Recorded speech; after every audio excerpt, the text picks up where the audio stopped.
नमस्कार, welcome to Hungry Spirits channel. स्वागत है आपका आपके अपने चैनल हंगरी स्पिरिट्स में। दोस्तों, पुण्य श्लोक अहिल्याबाई आपका फेवरेट शो, आपका मनपसंद शो।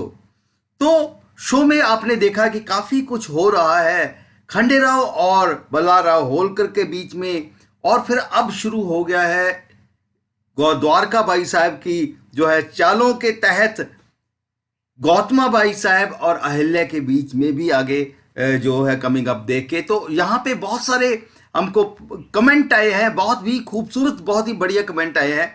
तो उन कमेंटों को लेके मैं आज हाजिर हूँ आपके सामने। तो नॉर्मली अंजू शर्मा जी आती हैं, तो आज अंजू शर्मा जी की जगह पे मैं नवीन शर्मा आपका दिल से स्वागत करता हूँ।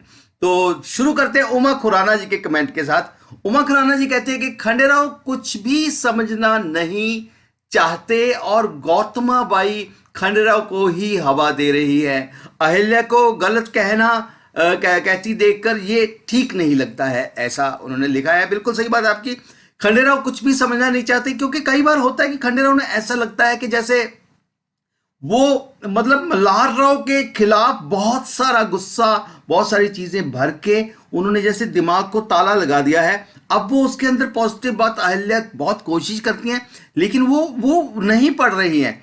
तो आगे से कहीं ना कहीं मल्हार राव होलकर भी कुछ ऐसा पिन पॉइंट फिर से कर देते हैं, तो जिसकी वजह से ऐसा होता है। ये बोथ साइड से जो है कहीं ना कहीं चीजें मल्हार राव होलकर को भी as a father, as a राजा, ये चीजें समझनी होगी कि मेरा बच्चा किस स्थिति से गुजर रहा है। अभी मतलब वो नहीं समझना चाहता वो चीज है अभी। हालांकि कुछ ऐसा ही लगने लगा है कि जैसे खंडेराव मल्हार राव होलकर को ये पिता और राजा नहीं, एक अपना कंपिटिटर समझने लगे हैं।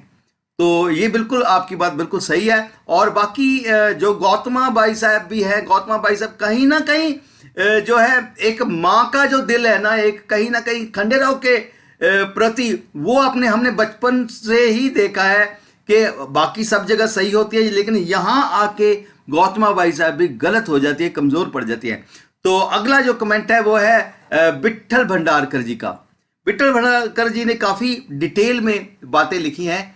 All is good but few observations when Malhar Holkar, Khanderao, Ahilya and Gautamabai talk even in closed room, there is something spying, so every plan is out। है जी। दूसरा, Dwarkabai, Gunuji, Dhanaji, Rakumabai and Yamunabai talk openly but nobody reports to subedar. So far apart from Pilaji Patil, no other case has solved। So how is it claimed that Mallhar Rao Holkar is a great administrator? तो शुरू से जो पहली बात आपकी यह है कि बिल्कुल सही बात है। हमने भी ये देखा है कि कहीं पे भी कितना भी बड़ा सीक्रेट हो, वो कोई भी सुन लेता है। जो है यमुनाबाई कहीं पे भी पाई दिखाई देती है। गुनु जी कभी भी आ जाते हैं, जैसे वो मेन बड़ी बात जो कर रहे थे मल्हार राव होलकर खंडेराव के साथ में, तो वो भी गुनु जी ने सुन ली थी। तो दरवाजा कोई बंद नहीं है, ऐसे ही दाखिल हो जाते हैं। तो ये कहीं ना कहीं इसको जो है सिनेमैटिक लिबर्टी भी कह सकते हैं, लेकिन थोड़ी सी ये ज्यादा है। तो दूसरी बात जो ये कर रहे हैं कि पिलाजी पाटिल के बाद कोई भी केस सॉल्व नहीं हुआ है, तो मल्हार राव होलकर कैसे कह सकते हैं कि बड़े एडमिनिस्ट्रेटर हैं। तो ये वो बड़े एडमिनिस्ट्रेटर तो थे, मल्हार राव होलकर बहुत महान राजा थे। तो डेफिनेटली पिलाजी पाटिल का तब दिखाया गया क्योंकि वो अहिल्या के पॉइंट ऑफ व्यू से था, और वो अहिल्या के खिलाफ जो धनाजी सरदार वगैरह उनके रिलेटिव था, तो इसके लिए वो एक मुद्दा दिखाया गया। तो अब जो है मुद्दा बहुत बड़ा है ना, जो किले वाला मुद्दा है, ये बहुत बड़ा मुद्दा है जो राजा के लिए। ऐसे छोटे मोटे डेफिनेटली सॉल्व हो रहे होंगे, तो क्योंकि हम आधे घंटे का एपिसोड देखते हैं, उसमें वो सब चीजें हमको नहीं दिखाई जाती है। तो तीसरा, Gautamabai is said to be very balanced but can be influenced easily. The bad guys don't have to take efforts. Can there be some sense? ये बात भी बिल्कुल आपकी सही है, लेकिन गौतमाबाई साहब का क्या है कि कहीं ना कहीं खंडेराव का जब मसला आता है तभी वो होती है। तो क्योंकि हर बंदे की कोई ना कोई कमजोरी होती है, ये गौतमाबाई की डेफिनेटली कमजोरी है।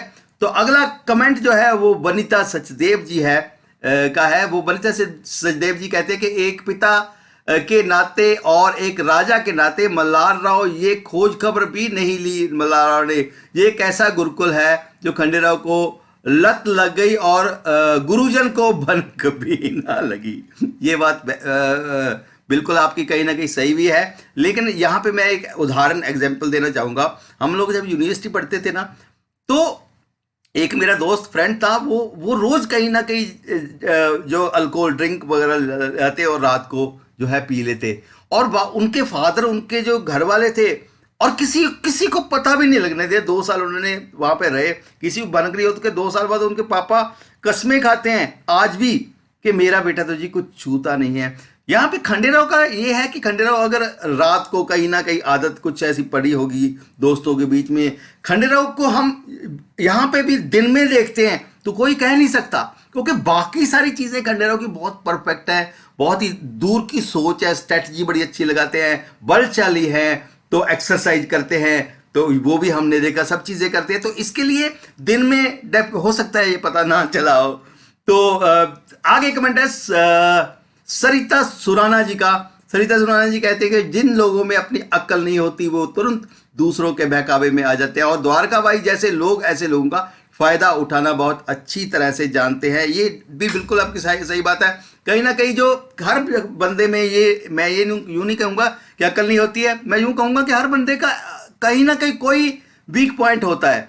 तो जो दुखती रग है, जो नस है, तो वो कहीं ना कहीं सामने वाले को जब पता चल जाती है तो वो फिर उसका फायदा उठाता हो। ये पिन पॉइंट हर बंदे में कुछ ना कुछ होता है। तो द्वारका भाई जैसे जो शैतान लोग होते हैं, शैतान हमेशा ज्यादा दिमाग वाला होता है, ज्यादा सोचता है, क्योंकि उसको शैतानी बातें ही सोचनी होती हैं, उसको कोई भलाई का काम नहीं करना होता है। तो आगे शाहिदा अबराम जी का जो कमेंट है वो कहते हैं कि I totally agreed with you Anju, but I don't know why Malhar Rao would say that if it was a wrong way of handling the matter. तो इसका जवाब जो है आगे सुनीता जोशी जी ने भी दिया है, उनका कमेंट में मैं साथ में पढ़ लेता हूं। तो तरीका इसलिए गलत है कि पिता को अपने पुत्र की जान की चिंता थी, वहां कुछ भी हो सकता था, मल्हार सरकार ये नहीं चाहते थे। ये बिल्कुल सही बात है सुनीता जोशी की। कहीं ना कहीं पिता का दिल भी था साथ में राजा के साथ साथ। दूसरी बात, एज राजा भी उन्होंने कहा है कि बाकी दरबारियों का ट्रस्ट चला जाएगा कि भैया ये तो खुद ही करता है, खुद ही फैसले करता है, खुद ही सिर्फ चीजें करता है, तो फिर हमारा क्या मतलब है। उनको कहीं ना कहीं साथ में लेके चलो, यही कहना था। तो यहां पे खंडेराव ये चीज कह सकते थे कि क्योंकि दोनों तरफ से जो है ना, कोई भी जो नम्रता से बात नहीं करना चाहता है, एक दूसरे के ऊपर जैसे दुश्मन होते हैं उस तरीके से करके खंडेराव की तरफ से यहां पे खंडेराव कह सकते थे कि बाबा साहब आप मुझे नहीं मौका देते, अगर मैं करता तो आगे से, अगर आप मुझ पे विश्वास करते हैं तो ठीक है, मैं आगे से ऐसा करूंगा, ये कह सकते थे वहां पे कि है ना। तो इसके लिए मुझे अपना बल दिखाने के लिए ये करना ही पड़ा, तो अपना टैलेंट दिखाने के लिए। तो अगला हेमंत मानिक जी का कमेंट है। तो खंडेराव को अपनी बहादुरी का परिचय देना होगा, इसलिए ये तरीका अपनाया था। आपका कहानी बताने का अंदाज बड़ा ही अच्छा है, बहुत बढ़िया है। तो ये डेफिनेटली अंजू जी के लिए कहा होगा कि अंजू जी ज़्यादा वीडियो बनाती हैं और उनका कहानी बताने का और कमेंट वीडियो भी बहुत अच्छे तरीके से वो करते हैं। तो ये डेफिनेटली कल से फिर से अंजू जी वापस कमेंट आपके जो अगली वीडियो से आएंगी अंजू जी। तो वीडियो के एंड में मैं हमारी एक रेगुलर जो ऑडियोज अपने बहुत ही बढ़िया एपिसोड के बाद भेजती है, तो बहुत अच्छे ऑडियो उनके होते हैं, तो वो ऑडियो यामी कदम का आप सुनिए। यामी कदम जी क्या कहती है। Hello hungry spirits channel, Anju ji कैसी हैं आप? मैं यामी कदम सूरत से बोल रही हूँ। आपने एक अपडेट दिया था कि नहीं समझ पाई गौतमा अहिल्या की चिंता, तो उसके ऊपर मैं कुछ कहना चाहती हूँ कि एक तो अहिल्या जो है वो कभी झूठ नहीं बोलती, उसके दिल में जो होता है वो साफ साफ कह देती है। और अहिल्या ने जैसा कहा कि खंडेराव की जीत के कारण, खंडेराव ने जो योजना बनाई किसी को भी बिना बताए, तो उस जीत के कारण, खंडेराव की योजना के कारण कहीं मल्हार राव नाराज़ न हो जाए। तो मुझे लगता है कि अहिल्या की ये जो चिंता है वो बिल्कुल जायज़ थी, क्योंकि अहिल्या खंडेराव को भी बहुत अच्छी तरह से जानती है और मल्हार को भी बहुत अच्छी तरह से जानती है, लेकिन मुझे बड़े अफसोस और दुख के साथ ये कहना पड़ रहा है कि 7 सालों के बाद भी रानी गौतमा अभी तक अहिल्या को नहीं समझ पाई। और रानी गौतमा जो है वो कान की बड़ी कच्ची है, किसी की भी बातों में आ जाती है और आधी अधूरी बात सुनकर उसका तो शुरू से ही यही एजेंडा रहा है कि आधी अधूरी बात सुनकर वो अहिल्या पर गुस्सा करने लग जाती है। तो मैं सिर्फ इतना ही कहूँगी रानी गौतमा से कि अब जो है वो 7 साल बीत चुके हैं। अहिल्या और खंडेराव दोनों बड़े हो चुके हैं। तो इतने सालों के बाद अब रानी गौतमा अगर अहिल्या से इस तरह से बर्ताव करेंगी, इस तरह से बात करेंगी, तो ये तो बिल्कुल भी अच्छा नहीं है। और अहिल्या कोई ऐसी वैसी लड़की नहीं है, अहिल्या रानी है, भावी रानी है, खंडेराव की पत्नी है, उनके खुद के बेटे की पत्नी है, उनकी घर की बहू है, उनकी सुनबाई है।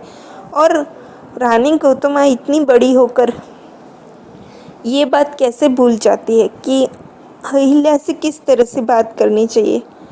आजकल तो वो द्वारकाबाई की बातों में कुछ ज़्यादा ही आने लगी है। द्वारकाबाई जो भी कहती है वो उसे सच मान लेती है। और रानी गौतमा को जो है वो अपने नेचर में, अपने स्वभाव में परिवर्तन लाने की बहुत ज़रूरत है, क्योंकि अगर इसी तरह से चलता रहा तो बहुत जल्द ये बात मल्हार राव तक पहुंचने में देर नहीं लगेगी।